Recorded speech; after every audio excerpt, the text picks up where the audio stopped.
Hello viewers,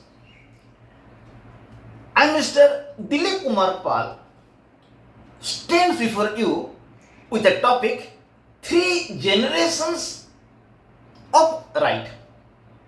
It is found in +3 second semester paper number 3 and the name of the paper is Political Theory, Concepts and Debates.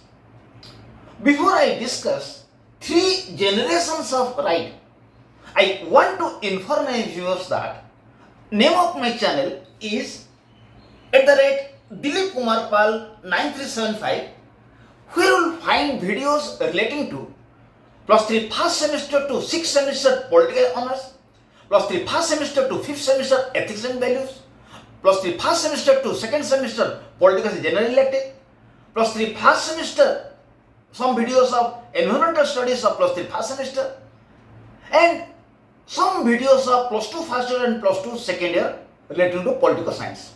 Any topic you want, just write my name Dilip Kumar Pal and the name of the topic, you will get both Odia and English video.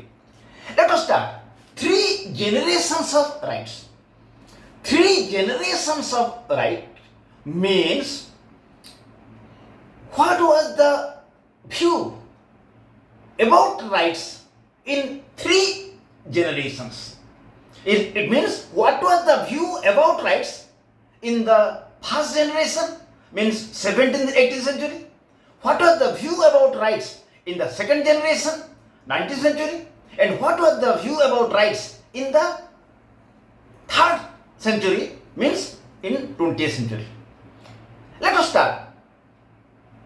What was the view about rights in 3 generations? We'll discuss one by one. Let us start.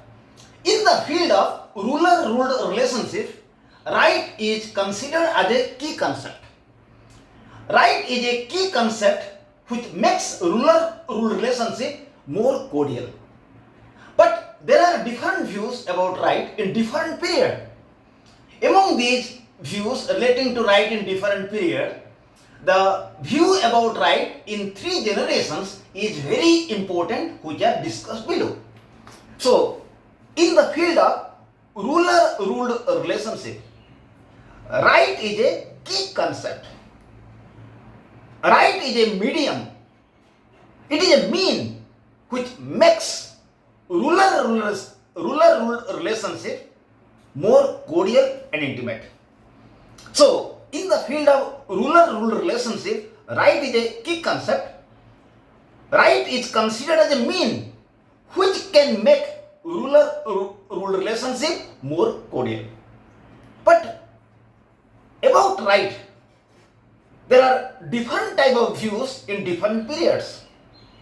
In 19th, in 17th and 18th century, about right there was different type of view. In 19th century, there was different type of views about rights. In 20th century, there was different type of views about rights. So, what was the view about rights in the 17th and 18th century, which was known as the first generation of right. So now discuss what was the view about right. What was the view about right in the 17th and 18th century, known as the first generation of right. First generation views about right. 17th and 18th century relate with first generation of human rights. In this period, rights are considered as a mean to protect from state's coercive actions.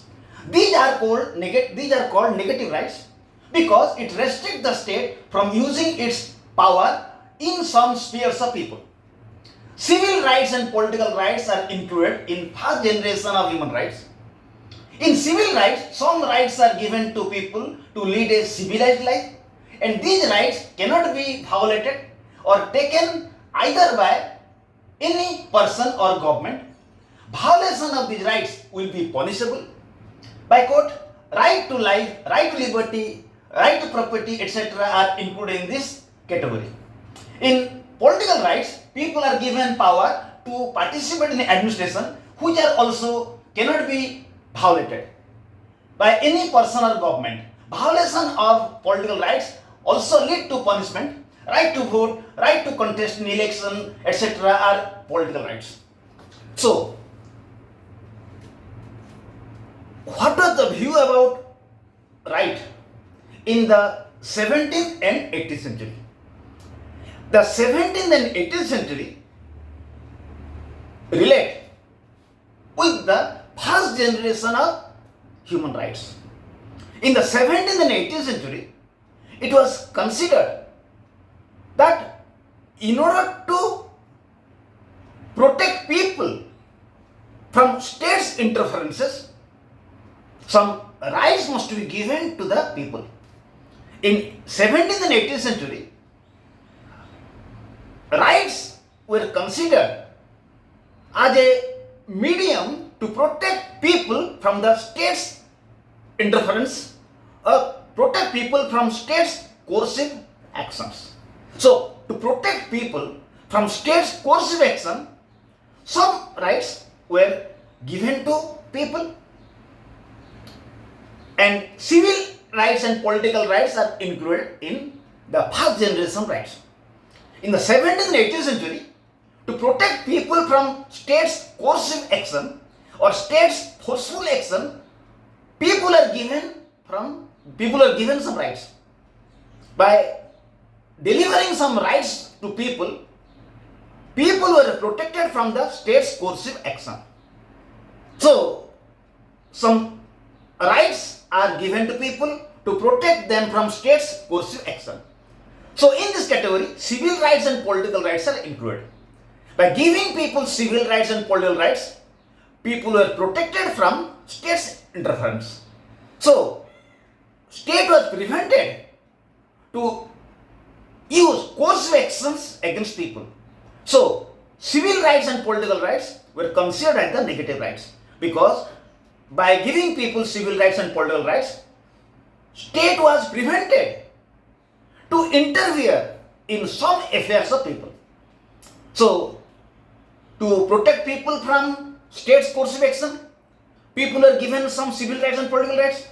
Civil rights means in order to lead a civilized life, in order to lead a good life, people are given some rights like right to life, right to liberty, right to property. They were included in the civil rights. And if there will be any violation of civil rights, either by any person or government, it will be punishable. Courts will punish them. And some political rights were also given to people. By giving political rights, people were permitted to take part in administration. Right to vote, right to contest in election, right to hold public office, right to criticize the government were included in the political rights. So, in the first generation, so in the 17th and 18th century, relate with the first generation of human rights. In the 17th and 18th century, rights were considered as means to protect people from state's coercive power. So, the first generation of rights, or in the 17th and 18th century, rights were considered as a mean or as an umbrella to protect people from state's coercive actions. But what was the view about right in the second generation? Second generation views about right. 19th century relates with second generation view of rights. The 17th and 18th century relate with the first generation of human rights. 19th century relates with second generation view of rights. These rights are distinct from first generation of right because these rights require an obligation of state to provide people some basic needs like right to work, right to education, right to housing, right to social security, right to educate income, etc. These are considered as positive right because it requires state to perform something for people. In 19th century, there was a different type of views about right. In the 19th century, there was different type of views about right. It was considered as the second generation views of rights. In the 19th century, it was an obligation of the state to give some rights to people. In the 19th century, it was become an obligation for the state to serve people in different way. By people demanded various things before the state, like right to education, right to work, right to housing, etc. 19th century relates with second generation view of rights. These rights are distinct from the first generation of right, because these rights require an obligation of state to provide people some basic needs like right to work, right to education, right to housing, right to social security, right to adequate income, etc. In the 19th century, it was become an obligation for the state to fulfill some needs of people. In the 19th century, it had become an obligation on the part of the state to fulfill some needs of people by giving some right to them, like right to work, state provides work to them, right to education, state provides education to people, right to housing, state provides houses to people, right to social security, state provides security to people by giving gratuity pension, and right to adequate income, it has become an obligation of the state to give minimum wages to people. These are considered as positive right because it requires state to perform something for people. In the 19th century, it was known as second generation rights. In the second generation right, it had become an obligation. It had become an obligation for the state to fulfill some needs of people. State was bound to fulfill some basic needs of people, to provide them house, to provide them education, provide them social security. So it was all about the second generation views about rights. Third generation views about rights. 20th century relates with third generation views of rights. 20th century relate with the third generation views about rights. In 20th century, there was different type of views about rights. It is otherwise known as solidarity right, or collective right, or group right. In the 20th century, right was known as solidarity right, collective right, or group right. Right. These rights emerge because individual rights held by individuals do not adequately protect people living collectively. In the 20th century, there were different type of views about rights. In 20th century, right was considered as the collective right, group right, or solidarity right. In the 20th century, it was realized that by giving people individual rights, collective interest, general interest cannot be solved, cannot be fulfilled. So, the question of collective right, solidarity right, or group right has come into existence. It means, so collective right emerged to serve people of the world in general, like preservation of peace, environment, human rights, sustainable development, national self-determination, to get benefit from development, benefit from common human heritage, etc. In the 20th century, there was a different type of views about rights. In 20th century, rights was known as solidarity right, development right, group right, or collective right. In the 20th century, it was realized that by giving people individual rights, collective interest cannot be served. So the collective right has come into existence. It means it must be the object of all to work for general interest of the world, like preservation of peace, preservation of environment, preservation of human rights, sustainable development, making development, keeping an eye with the environment, national self-determination, a country should be given power to determine its own destiny, right to get benefit from development. Whenever the state will make development, some share must be given, development share must be given to people. Then benefit from common human heritage. There are certain fields which will be used by all. For example, moon, Antarctica, this should be used by all. It is known as the benefit from common human heritage. In this context, Declaration on Rights to Development, in this context, Declaration on Rights to Development by UN General Assembly and United Nations Millennium Declaration for 21st century are important. In 20th century, Declaration on Rights to Development by UN General Assembly was important. Again, United Nations Millennium Declaration for 21st century are important. So, what is UN General Assembly Declaration on Right to Development? So, what is UN General Assembly Declaration on Right to Development? It stresses in international cooperation to solve international problems of economic, social, cultural, of humanitarian nature. It lays down that states should take steps for equal opportunities to people to availing rights, education, health, housing, food. Ensure women to play an active role in development process. Number 3, encourage people to participate in all process of the development and provide human rights to all.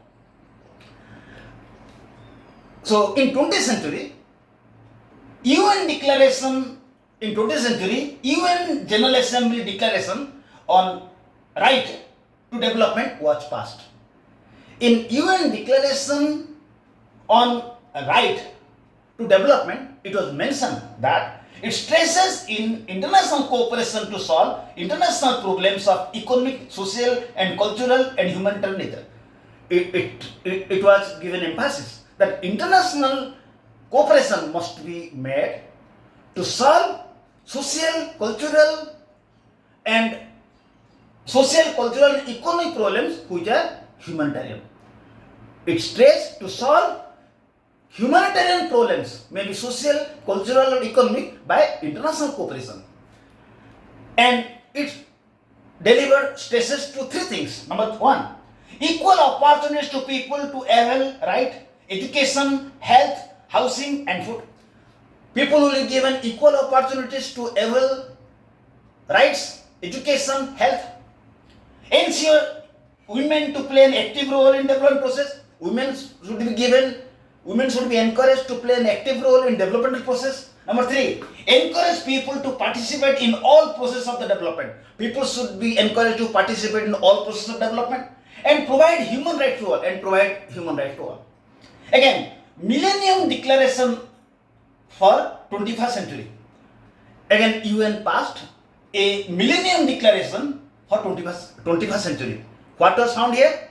It requests all nations to work for human progress. It requests all nations to work together for human progress. Then goal set by Human Development Report 2001 to be achieved by the year 2015. Again, Human Development Report 2001 set a goal to be achieved in phased manner within 2015. Some goals were set by Human Development Report 2001 to be achieved phase by phase before 2015. So what were these goals? To make half world people hunger. To make hunger half by 2015. To make half drinking water access problem. To make half drinking water problem by 2015. Primary education for all. By 2015 there must be primary education for all. 4. Gender equality in access to education. All male and female should be given chance to access education, to acquire education. Reduce maternal mortality by 3/4. By the end of 2015, maternal mortality should be reduced by 3/4. to reduce under 5 mortality by 2/3, to reduce under 5 mortality by 2/3 by the end of 2015, to check major diseases like HIV, malaria, Ebola, to check major diseases like HIV, malaria and Ebola. So rights are classified into 3 generation rights. So rights are classified into 3 generation rights. What was the view about right in the first generation, means 17th and 18th century? What was the view about rights in the 19th century? What was the view about rights in 20th century? So I request my viewers to subscribe my channel if you have not subscribed, and ever those of your friends to subscribe my channel so some students will benefit. To help other is an humanitarian work. Thank you. Have a good day.